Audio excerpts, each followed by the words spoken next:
El lóbulo frontal es el lóbulo de mayor tamaño del cerebro y se encuentra en la parte anterior de este.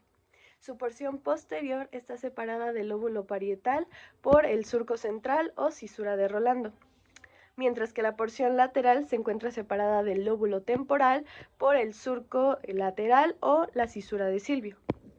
El lóbulo frontal en general se encarga del comportamiento, englobando la personalidad, la toma de decisiones, así como el control motor, debido a que en este lóbulo se encuentra la corteza motora.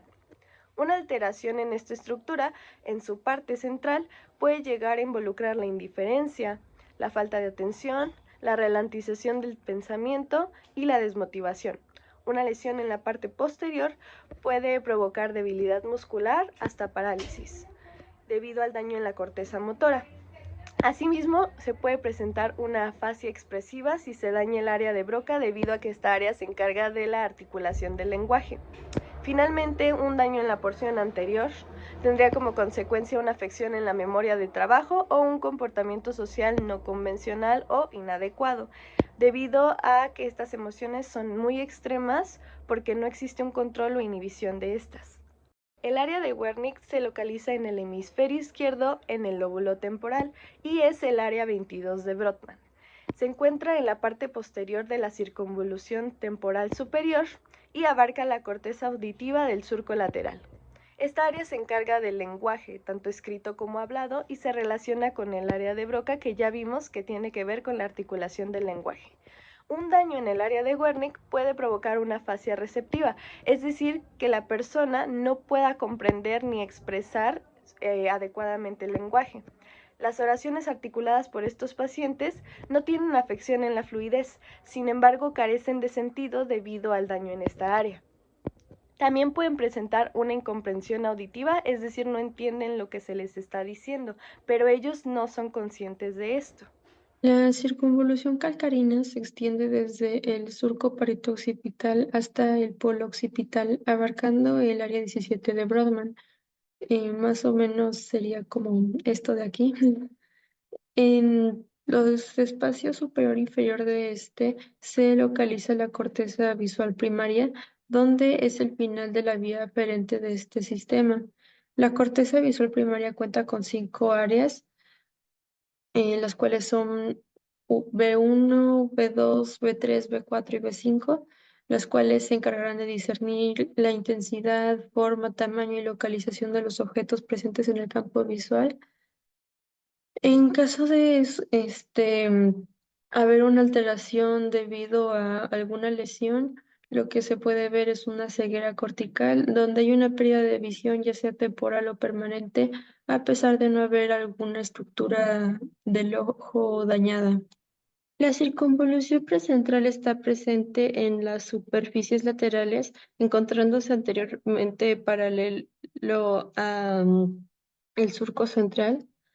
Abarca el área 4 de Brodmann y aquí se ubica la corteza motora primaria. Es decir, en esta se origina la gran parte de las vías motoras para el movimiento voluntario. Y aquí es en donde se encuentra lo que es llamado el homúnculo motor. A cada área específica de la circunvolución, contiene el control de alguna parte de nuestro cuerpo y cabe resaltar que aquellas regiones que manejan la motricidad más fina son consideradas las más grandes.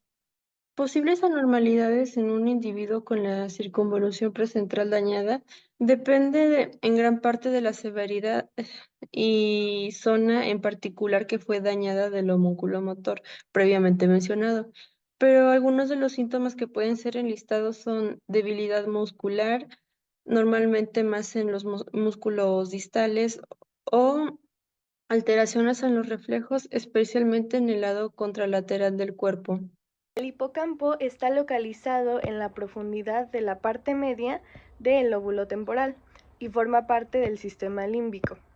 Se caracteriza por su forma similar a la de un caballito de mar y se encarga de la memoria espacial, además de permitirnos establecer recuerdos a largo plazo, o también conocidos como recuerdos declarativos, los cuales se dividen en episódicos y semánticos. Se dice que el hipocampo tiene que ver con el aprendizaje debido a los recuerdos semánticos, puesto que estos abarcan conocimientos generales, los cuales aplicamos en el estudio. Por otro lado, se dice que tiene que ver con la memoria en general debido a los recuerdos episódicos, puesto que tienen que ver con los recuerdos de vida del individuo o también experiencias pasadas, ya que los podemos recordar de manera específica y con mucha nitidez. Un daño en esta estructura puede ocasionar un daño en la memoria espacial, es decir, que la persona no sepa dónde está ubicada, la nula capacidad para reconocer objetos, así como la creación de recuerdos nuevos, volviéndose muy difícil para estas personas. El quiasma óptico es la sección donde los dos nervios ópticos procedentes de la retina se entrecruzan para formar parte de la vía transportadora de información visual para eventualmente ser procesada. Más específicamente es como esto de aquí. Además de esto, dentro del quiasma óptico hay una decusación de las fibras nerviosas ópticas para una propia orientación de estas y permitir que en la corteza occipital se procese la información proveniente del lado contrario.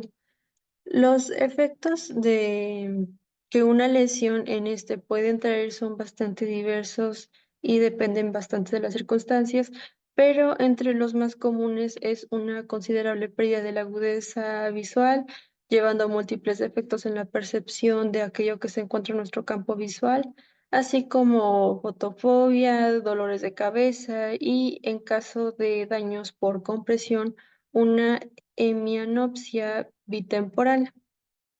El acueducto de Silvio está situado dentro del mesencéfalo, sobre la protuberancia o puente de Valorio y por debajo del diencéfalo.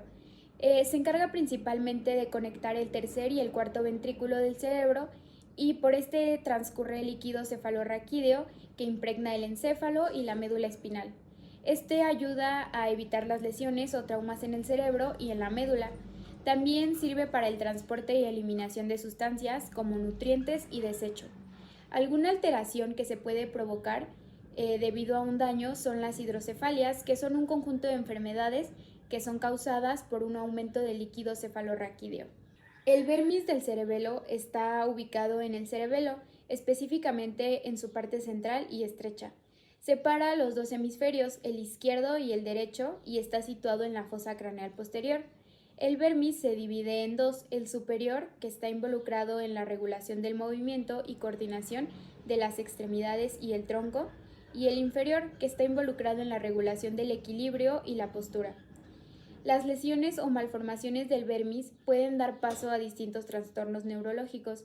Se han relacionado con distintas malformaciones que pueden ser alteraciones de conducta y deterioro de las funciones ejecutivas, ya sea el habla, el lenguaje, el juicio, la planificación y el procesamiento de la información.